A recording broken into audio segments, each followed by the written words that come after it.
All right, we are going to start chapter 6 on inventories, and it's basically a chapter about the various flow, whether you're talking FIFO or LIFO or average cost.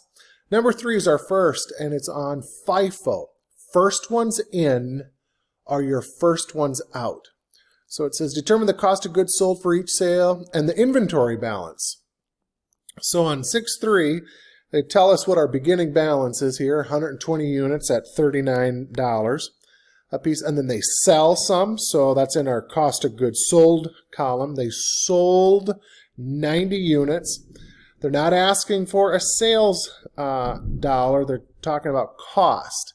So they sold 90 units. First ones in are your first ones out. Well, we're going to take all 90 from this 120. Then we add another 140, so we bring the 30 down, and our 140, the new 140. And then on the 20th, we have another sale of 110 units. So the first ones in are your first ones out.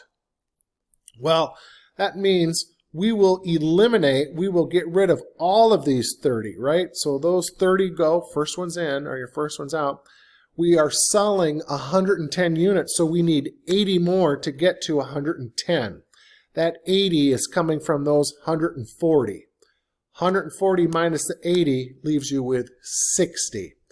So that's how the first in, first out works. It's quite straightforward. But what is the key? I'll tell you again and again, the key to first in, first out in LIFO is give yourself a lot of room as you do this. And I would tell you that this answer key here doesn't give you a lot of room, but at least it shows layers. So make sure you just give yourself a lot of room so you know where the different numbers are coming from. 6.4 is on LIFO, same information, so we got the same 120.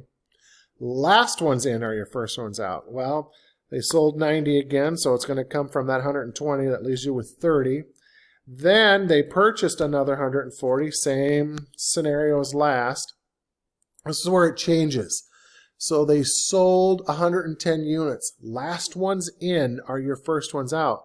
Well, if you look at here, the last ones in are these 140. It's the last of the layer. So all 110 are going to come from that 140. So 140 minus 110 is 30. This 30 is still the same 30 from above. All right, so that 30 is the original at 39 bucks. This 30 is at the new 40. So the last one's in, you just need to make sure you're taking it from that last layer. All right, so that takes care of number 4. I believe the next one is number 7. And again, it's on FIFO and LIFO.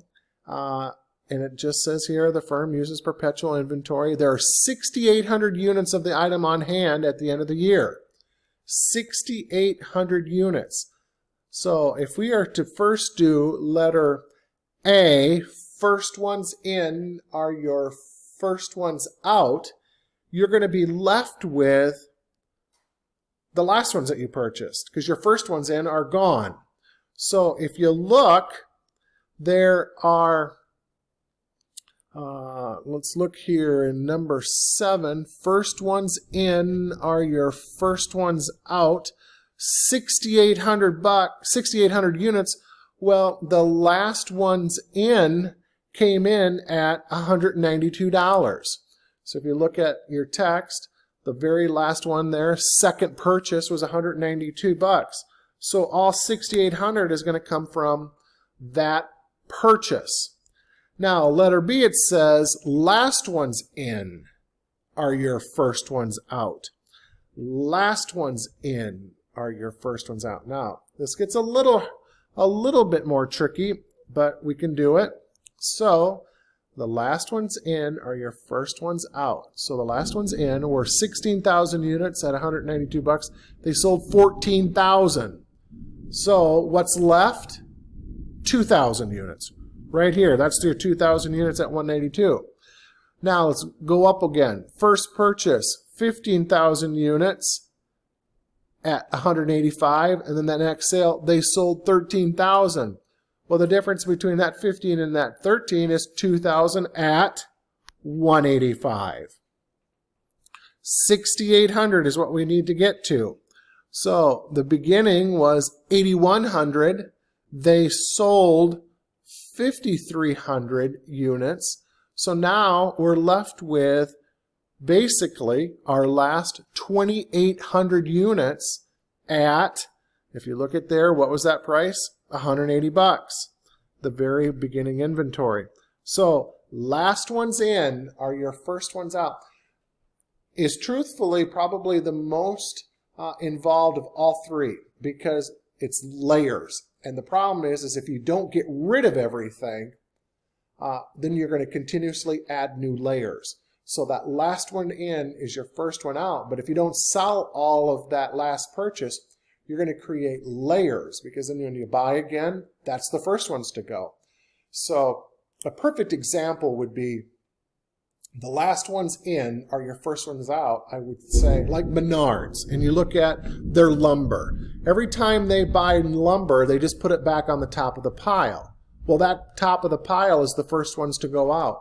So if you think about the wood at the very bottom of that pile, that's going to be a layer from a very old price.